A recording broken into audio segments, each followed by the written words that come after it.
Welcome to Bible class at Withensville Church of Christ. We're glad you've all come out to be a part of us this morning. If you're joining us online, I assume the online's working, because otherwise we wouldn't be talking to you. Hopefully everything's fixed, but welcome to our Bible class hour. We're continuing our study on God and creation. We've looked at the idea of there being a beginning or not. We've talked about a whole lot that you have to violate the laws of known science to say something can come from nothing. And we've even put some words around that would be a miracle. And God can do miracles, but science is the way this world was designed. And so last week and this week kind of go together as we talk about the design of this world. And so we're going to be going into that a little bit. If you weren't in class because the live stream didn't work last week or you didn't get a chance to look at that, last week's lesson was really on an intuitive sense as we look around this world. Is there a design? And there was a bird, I can't think of what the name of that bird's called. There was a bird that migrates 12,000 miles one way. And how would they know to do that if there wasn't a design to what we're doing? And so that would be just that intuitive look around us. Does this add up? Does this make sense? A look at design and creation. This morning, we're going to continue a thought in design, but we're really going to talk about... Rob, that brings us back to something that we've been talking about earlier, and that's this irreducible complexity. I hit the button too soon. Thank you. Learn to be technologically sound. That would be helpful. But we're going to look at the architecture that God has put in creation. God created the oceans. That video just really wants to play. Maybe we should start it. I don't know. So... today, we're going to end on John Clayton and have some time for discussion over what he says. If you were to really, you could go get a bachelor's degree in creation and science and how they come together. You could go get a master's degree in all of that. You could go get a PhD in all of that. So to think that in a 6 weeks Bible study level course, we're going to cover in-depth information. Well, there's only so many minutes to talk. There's only so many examples that we're actually going to get through. And so it's kind of a picking and a choosing. But as we look at God's architecture in the way He designed things, I'll preface this video to say, well, if you were, and this might be in the video, but if you were to look at a building, you go, somebody designed that. If you were to look at a car, you would say somebody designed that. And the more technologically advanced a system is, the more you come to, there's a designer for that. I mean, if we looked at the Model A Ford, you would say somebody designed that. If you look at a 2021 automobile made by any last night I was driving off someplace and in a car that wasn't even mine, and somehow we're at a stoplight, and there's a picture on the dash. There's a picture of us from the sky sitting at the intersection. I have no idea how they got a picture inside the car, a picture of us, and it looked like I don't know how they did it. That car's got some incredible design to it. That was a Toyota, for any of you that were Toyota fans, all right? That when we see something very complex, we know there's a designer. And so this is talking about the world under the ocean that we see, and I'll just let them take over from here. Well, Rob, that brings us back to something that we've been talking about earlier, and that's this irreducible complexity. And what you're saying is that exists underneath that surface of the water, this world that we're talking about. Beautiful world. You know, on the 5th day of creation week, God created the oceans teeming with life. Mm-hmm. Well, part of that teeming with life is the complexity of the relationships of all the organisms in the water with the other organisms in the water, because without that, It wouldn't be teeming. it wouldn't, well, not only wouldn't be teeming, it couldn't exist. You can't have a whole bunch of these without a whole bunch of those. They have to work together. Is that how you see that then, Rob, as a marine biologist, when you look at all of this, that it had to have all come at the same time rather than a Yes. slow process? Absolutely. It's funny, in the fossil record, coral reefs just appear with the fish and the corals and the whole thing, it's right there. So if we see those coral reefs in that fossil record, it implies that we had to have that whole ecosystem in place. Yeah. But that ecosystem would have been severely impacted by Noah's flood. Much of it destroyed, maybe buried, whatever. But what we see in the world, the coral reefs we see today, they're all post-flood. And some of them are very large. So obviously, the conditions right after the flood were conducive to the growth of coral reefs. Corals did very well. It was the right temperature, the right salinity, the right amount of calcium carbonate, and they exploded. Today, coral reefs are pulling back because we're thousands of years post-flood now. These robust ecosystems that were built are collapsing on the periphery. So we talk about Florida. Most of my diving, most of my research was in Florida, and I remember seeing things that don't exist anymore. And the people that came before me told me all these stories about what used to be over here, this beautiful reef. Now it's just rocks covered in algae, because the environment in Florida is marginal. It's too far north for coral reefs. Even here in St. Thomas, this beautiful location, we're still pretty far north compared to where most coral reefs are in the world. Most of the beautiful reefs we have are within a few thousand miles of the equator, north or south. Getting out to northern Australia and up into the Philippines. But when we get up here in the Caribbean, we're a little bit too far. And so the reefs we have are not as well developed. We don't nearly have as many species of corals. We don't have as many species of fish. There's actually just a snapshot of what is found in some other places in the world. So those reefs that are beginning to die out are pointing back to a time when the ocean was much more compatible to the growth of those reefs. Yeah. Okay. Well, we've been subject to the curse for thousands of years, Yeah. so things are falling apart. And when we look at the beauty that once was, we should stop and be sad about it, because it is a testimony to the fact that this entire world is falling apart. And at the same time, we should be happy to look forward to the redemption when all things get restored. So what you're saying is that paradigm, the paradigm that one sees the world around us through the lens of Genesis, for example, allows us to look back and see why there were coral reefs years and years ago, but now that's all dying because we're in a decaying world. Yeah, because we're in a decaying world. And yet at the same time, there are some beautiful places in the world just covered in corals, with sharks swimming around and this and that, and sponges and bryozoans and all these amazing parts of life. So we not only have this deep complexity when you look over the whole system of this water world that we're looking at, but there is a deep complexity even in structure and design, even within the creatures that we see swimming around here. Oh yeah, these fish that are incredibly well streamlined. We're now trying to invent mini submarines that swim like a fish, because they swim better than anything we've been able to invent so far. We see that the sponges that have this beautiful structure in their skeletons, and actually they follow engineering principles.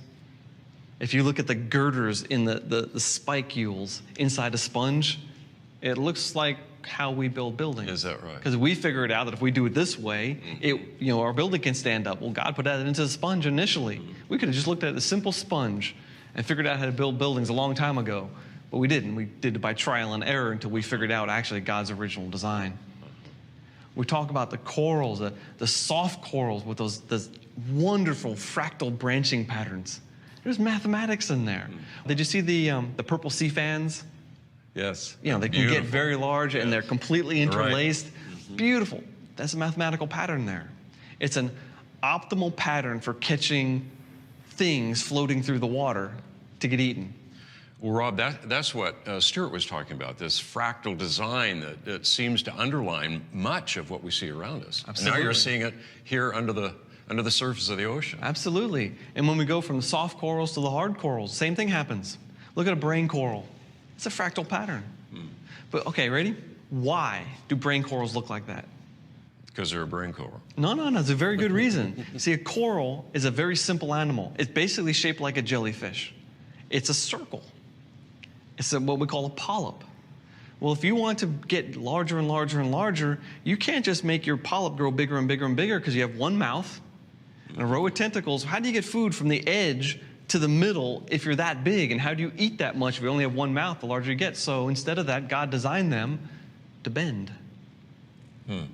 So a coral they call it a colony. It's not a colony, it's a single animal.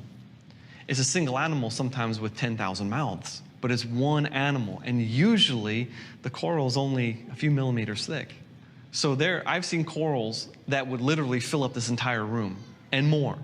Single animals, thousands upon thousands of mouths, millions of tentacles, only a few millimeters thick, but it's one individual that started from a single polyp that big that landed on some reef somewhere and started to grow. Rob, that's an amazing thing, because I haven't thought about that. That coral appears to be a huge, important factor in all of the life of sea life. Is that true? As far as coral reefs go, absolutely. It is the center part that drives this entire and diverse and tremendous ecosystem. Without it, there would be a lot fewer species in the areas where coral reefs are. Like seagrass beds up north or way down south. There's some seagrasses, maybe some clams and some fishes and eels and things, but the number of species is very low. The corals allow so many other species to live amongst them. It's really not only beautiful, but it's actually startling when you start counting them. So this incredible structure that we're seeing here that involves coral and sea life and all around it, that it implies that there's a structure underneath. And as a biologist, you've spent time looking at that. What is that? When we look at the incredible diversity and complexity of an environment, that actually has a direct parallel to the incredible complexity of the individual within the environment. I mean, any one of these fish, these are amazing machines. Any one of these corals, these are amazingly complicated animals. They're not simple at all. Even the bacteria that live on this reef are not simple. They are incredibly complex. Interestingly, they all have a similar biochemistry. They make the same molecules using similar genes, with a similar pattern has been put into each of these different types of creation. And that similarity doesn't hark to evolutionary theory. It actually harks to our brilliant creator God, who used a theme.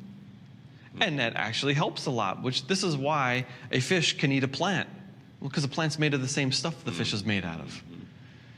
And then when you look at what controls the chemistry and the things that are happening inside the cell, just the cell is complex, let alone the organism. The cell is amazing. The things that are happening, the biochemical pathways that are all controlled by the DNA that's found in all of these different forms of life.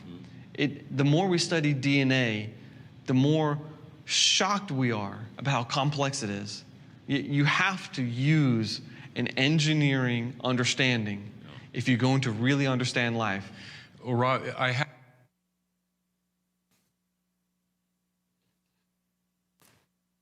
So that last quote there, you have to use an engineering mindset if you're going to understand life.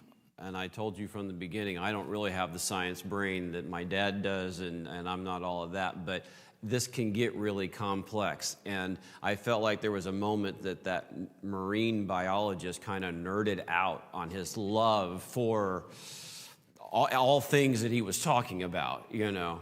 But this idea that there's a design to it, and it's complex, it's quite foundational to look at a sponge, and then that's how they're built. That's the way we build buildings. And and that gives strength, and that gives beauty even as we look at those kind of things. I could go on and on for a moment. Did you guys have thoughts? Did you see things? Or questions? We have a few minutes here that I just wanted to lay that as a foundation we can discuss. Please speak up so this microphone hears you. No, that is totally amazing.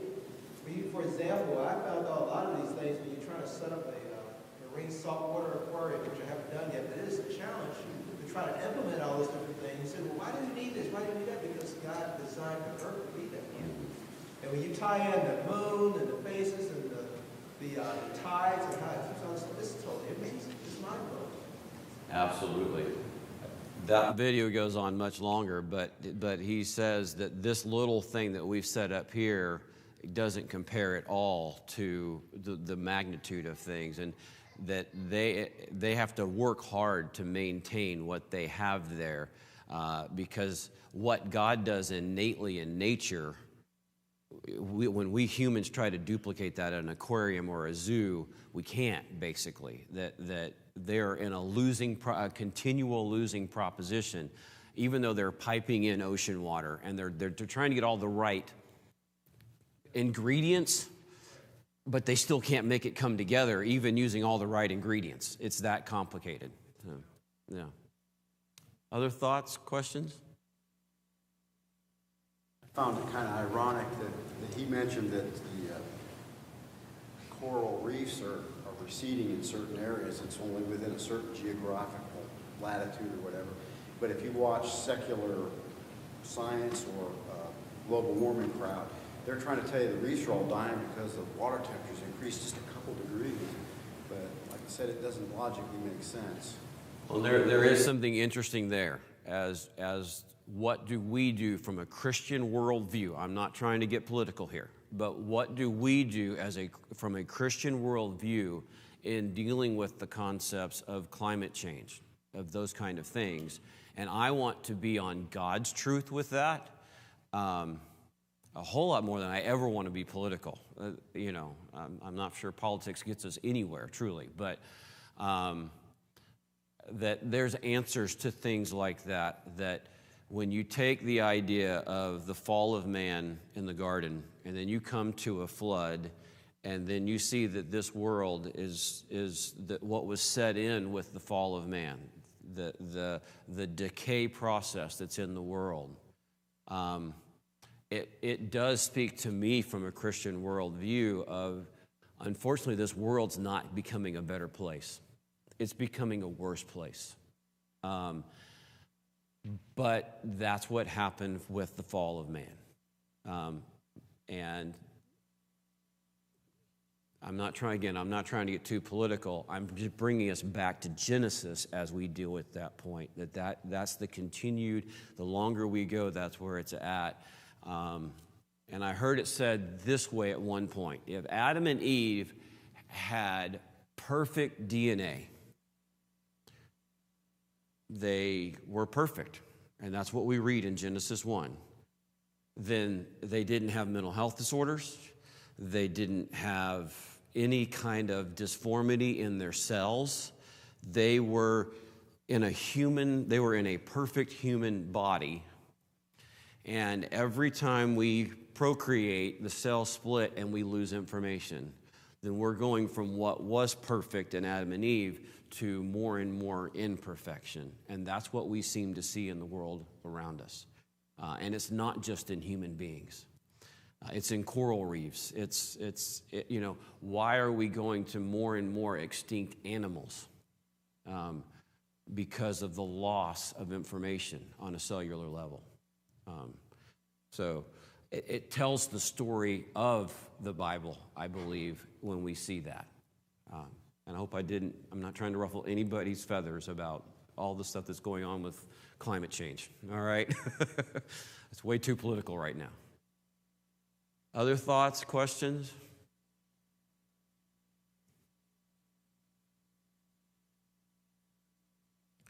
All right, well, we're going to move on into John Clayton then.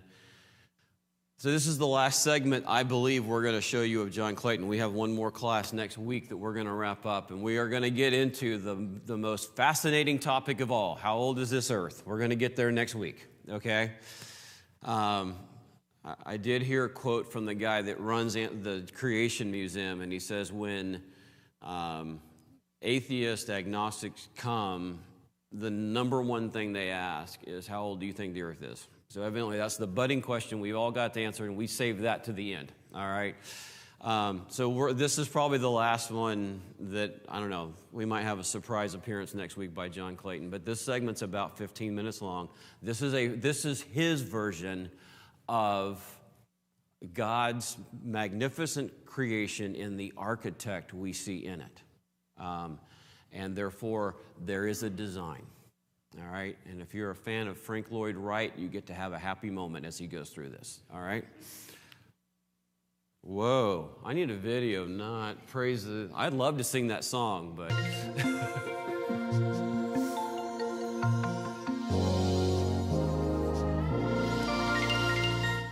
There's another type of design that is closely related to this, and I call it architectural design. And it's one of my favorite illustrations of design in the creation. The classic example for me is something called Fibonacci's ratio. Back in the 13th century, there was a mathematician by the name of Fibonacci that came up with something called a Fibonacci sequence. Like most mathematicians, he was looking for patterns in mathematics. And he noticed that if you arranged a sequence of numbers so that one number added to the next number gives the next number, you got a rather unusual pattern. 8 plus 13 is 21. 13 plus 21 is 34. 21 plus 34 is 55, and so forth. That's called a Fibonacci sequence. If you divide the smaller number by the bigger number in each case, you get a ratio of 0.6. And this has been used by architects, for example. It is sometimes called pleasing rectangles. If you make a rectangle that is using a Fibonacci set of numbers, like 8 by 13, it is aesthetically appealing. If you made it 8 by 15, it would not be aesthetically appealing. People wouldn't like it as well. So in Architecture 101, we know that using rectangles that use the Fibonacci ratio is something that has some advantages to it. Another interesting thing happens with this, however, that is truly remarkable, and this was another part of Fibonacci's work. If you cut a square off a Fibonacci rectangle, what you get is another Fibonacci rectangle. So in this diagram, if you took the rectangle that is lying horizontal and cut the square on the right off, what you would have is a Fibonacci rectangle, in this case, which is vertical. And it would have the same ratio as the bigger rectangle had. The 0.6 still holds for it. And if you cut a square off of that, you would get another rectangle, which is in the bottom left corner, and it has, again, the same kind of ratio. That's just kind of an interesting thing, isn't it? It's kind of remarkable that that happens with those. And what Fibonacci did was that he connected the corners of the squares, as you can see in this diagram, and ended up with what is called a Fibonacci spiral. And we use Fibonacci spirals in architecture. When you see a spiral staircase, most of the time that will be using a Fibonacci spiral. When you see decorations, etchings on buildings, again, the Fibonacci spiral will be used because it is aesthetically appealing. Humans find it particularly beautiful. But you know what? Apparently the creator of the universe thinks it's pretty neat also, because the Fibonacci spiral is used an incredible number of times in the natural world. When we look at a spiral galaxy, the arms of this galaxy fit the spiral curve perfectly. If you took this spiral and superimposed it on this galaxy, it would fit perfectly. If you take a look at a wave, the curl of the wave matches the Fibonacci spiral perfectly. If you watch water go down the drain, counterclockwise in the northern hemisphere, clockwise in the south, you know what the first thing I did was when I got to Australia? Went in the men's room, filled the sink, pulled the plug. Sure enough, water went down the wrong way. Well, actually, that force is so weak that won't work most of the time. But the fact of the matter is, however the water goes down the drain, it goes down in a Fibonacci spiral. And you say, well, all right, that's a gravitational something or other. No. Because in weightlessness, the same thing happens. Subatomic particles curl with Fibonacci spirals in zero gravity. When you have buoyancy counteracting the gravitational forces, you still end up with the spiral structure. And it's interesting to realize that that's true in modern fossils as well as the ancient ones. And you can see it in the snail in your garden. When you look at the curl of the teeth of a groundhog, the teeth curl in the Fibonacci spiral. When you look at the curl of the teeth of a grizzly bear, it curls with a Fibonacci spiral. When you look at the beak of every bird there is, they all curl with a Fibonacci spiral. The horns of animals, whether you're dealing with modern animals or extinct animals, they curl with a Fibonacci spiral. The curl of the tail of a chameleon is in a Fibonacci spiral. The petals on a magnolia or sunflower seeds or pine cones all curl with a Fibonacci spiral.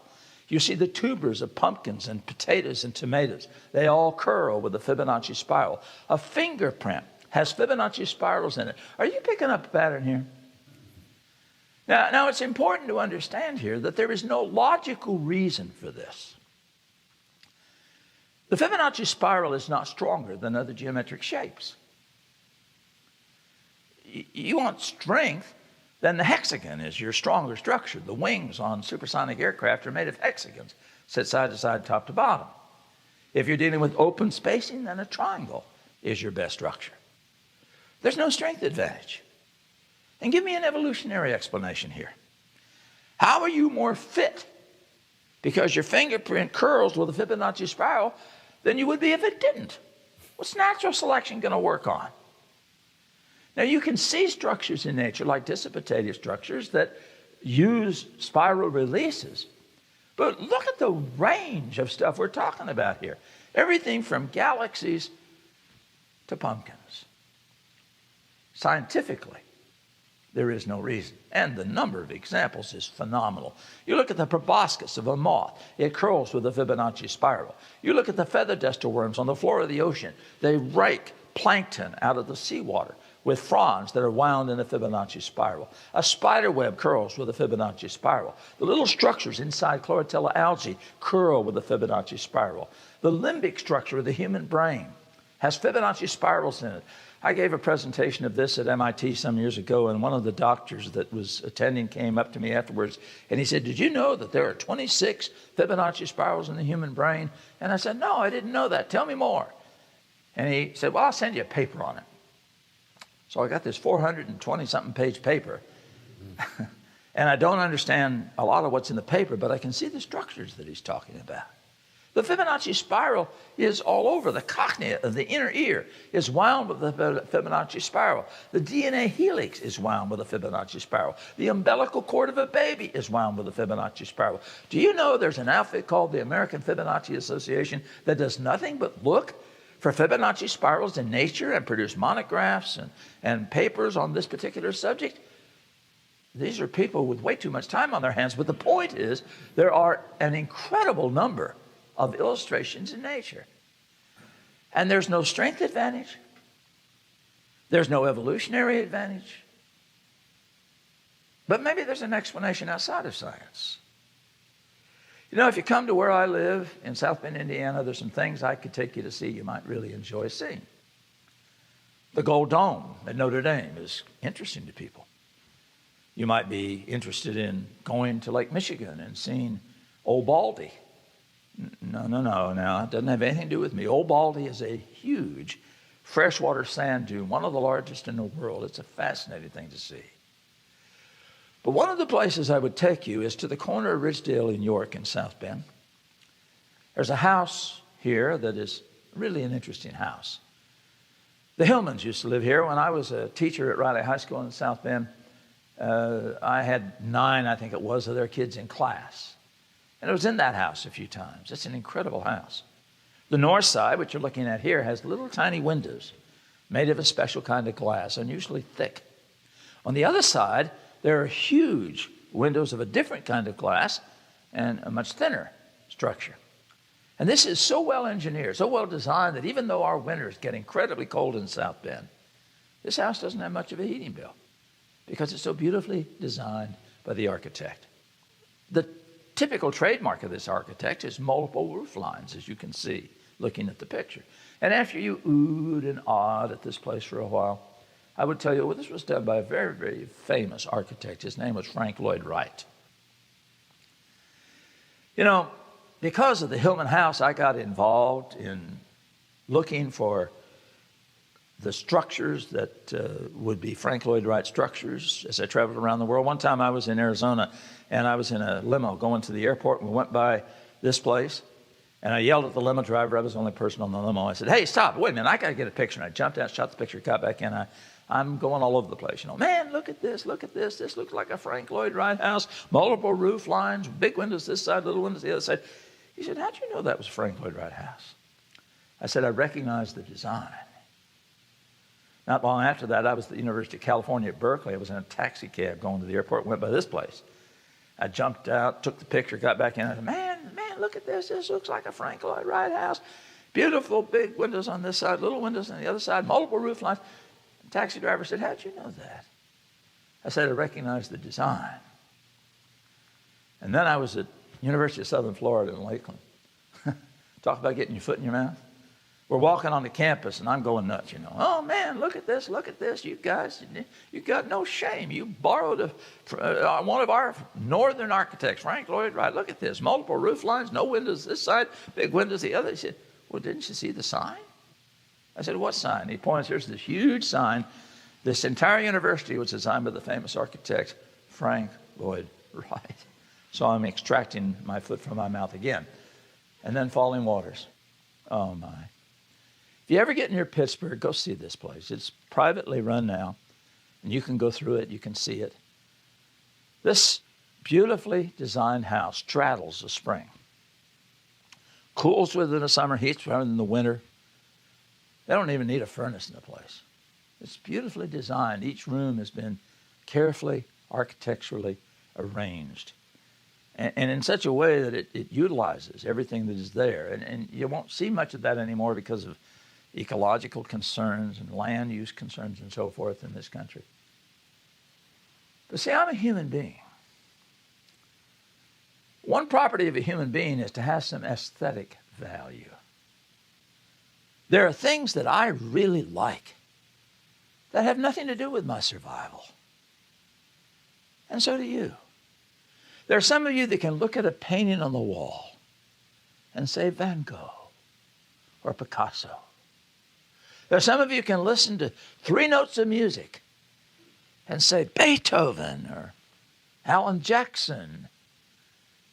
Every one of us has something we're good at that has nothing to do with our survival. It may be needlepoint, it may be fishing, it may be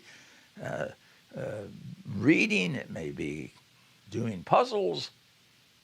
We're human beings. One property of human beings is to have the capacity to appreciate aesthetics. A concept that is present in many religious systems is that man is created in the image of God. We have a likeness to God. Our properties that make us up, the things that make us human, are not our brain, but that part of us which enables us to have this kind of aesthetic value, to appreciate beauty, to devote massive amounts of energy and money and time to things that don't impact our survival, might even endanger it, don't promote us in any way, but which give us an appreciation of beauty. I suggest to you, God in the creation many times has done things not because they were necessary, but because they gave incredible beauty. They gave incredible aesthetic value. Fibonacci's ratio, example of architectural design.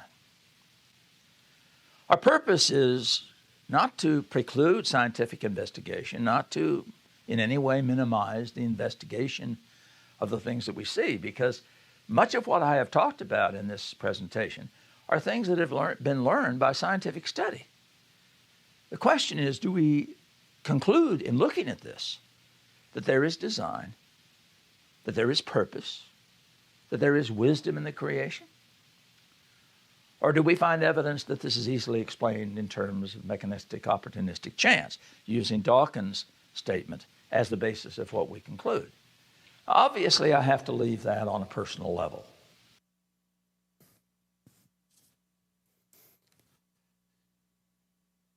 So that video got your science brain working. We could call this Fibonacci Day. Everything has a day, right? We have Donut Day. We have National. This would be at least Withensville Church of Christ Fibonacci Day, and you could walk out of here and be looking for that arc. And we started with the science brain, and one of the things that hit me was as I've learned more about building and what even to get a building permit. What allows is that a lot of houses in Claremont County are 26 feet wide. And that's a center support at 13 feet times 2, and they're 26 feet wide. And that is a Fibonacci triangle, or rectangle. I'll use the right shape, all right? And that things are engineered to that point. If you want a house that's 28 feet wide, that causes lots of problems. They can't get out of that mindset at the Claremont County Building Department, okay? So I guess you got to go to 39 feet wide. I don't know, all right? But we started with the science brain of look at how all of this goes on, and then all of a sudden, and I never get which one's left brain and which one's right brain, but all of a sudden he transfers to the other side and look at the beauty in creation.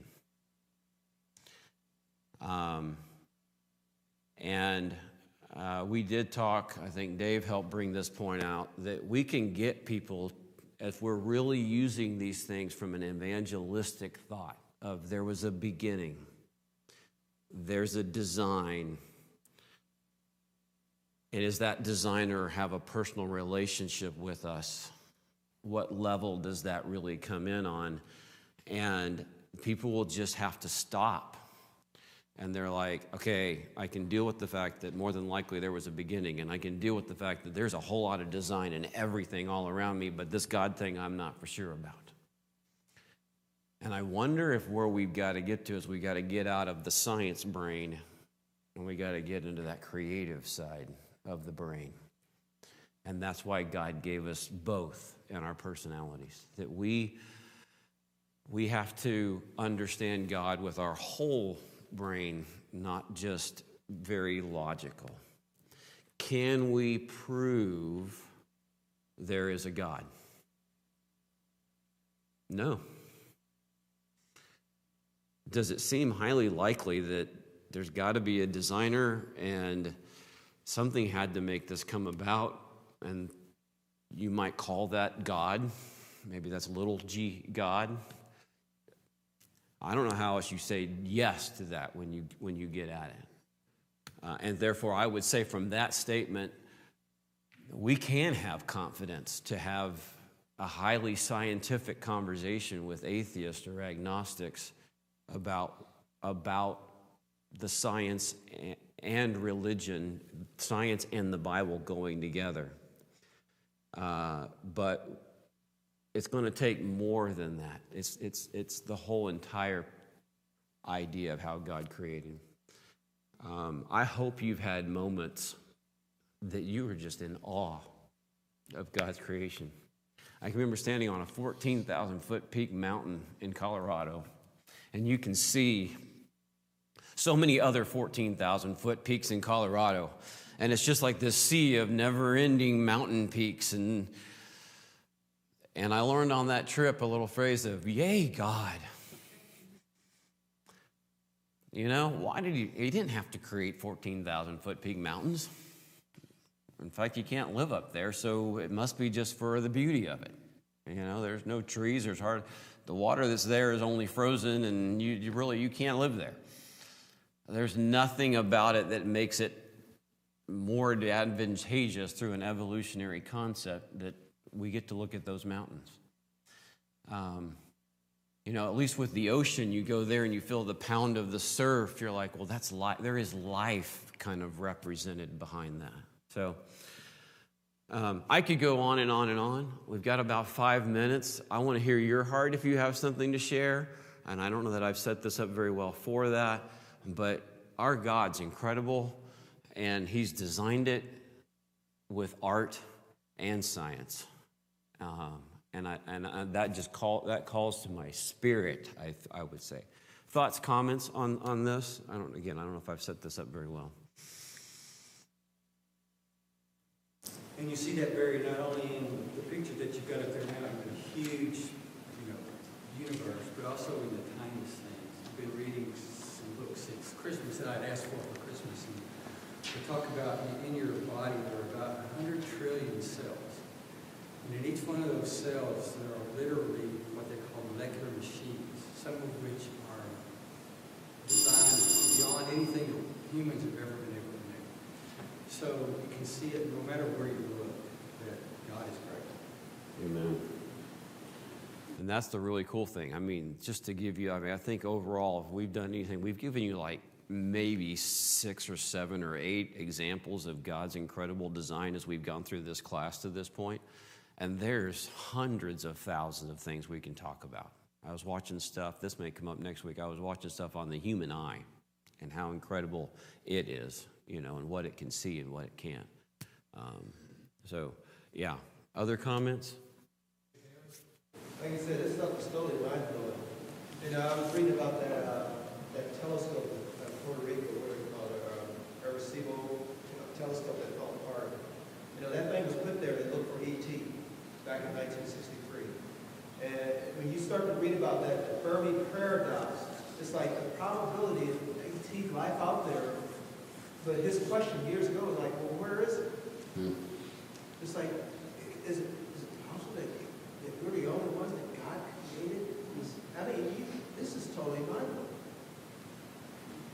And one of the things that I was watching this week along those lines is I take that and I look at how special God made this place. I was listening to one guy who's atheist, struggles with faith, and he's like, well, that just seems cruel that God would only create life here but nowhere else. And so there's always, I'm like, well, you're looking through it from a different filter at that point, and I think that's the struggle, that if people are really there, you've got to give them some space. And hopefully we can represent that other view of, no, that means that God really created us in a special way, versus the more, if to take a Star Trek or Star Wars view of mine, I'm sure you guys got that, where you can see you could picture those movies and see how they've made other people from other beings from other places look. They look a whole lot like what comes off this earth in a lot of ways, but you can look at all that and I'm like, well, that would make us less special if all of that's going on. I'm not saying that they're not, in my opinion, they're probably not there. That's just Barry Bovary's 2 cents worth. But if they are there and they're great, God made them special too. That's great. But the other view is that he made us special. And he was trying to create some beauty in us and how we're made, so that there would be a beautiful relationship there. Other thoughts? We're now about out of time. Lisa? I just find it fascinating that the more we find out, the more we know that we don't know anything. That's right. Yes, absolutely. I could go on many tangents on that. My brain kind of exploded there, so but amen. I appreciate that. So. All right. I just want to close with a prayer, and we'll just thank God for all that he's done for us, period. So let's pray. Father, you are so good.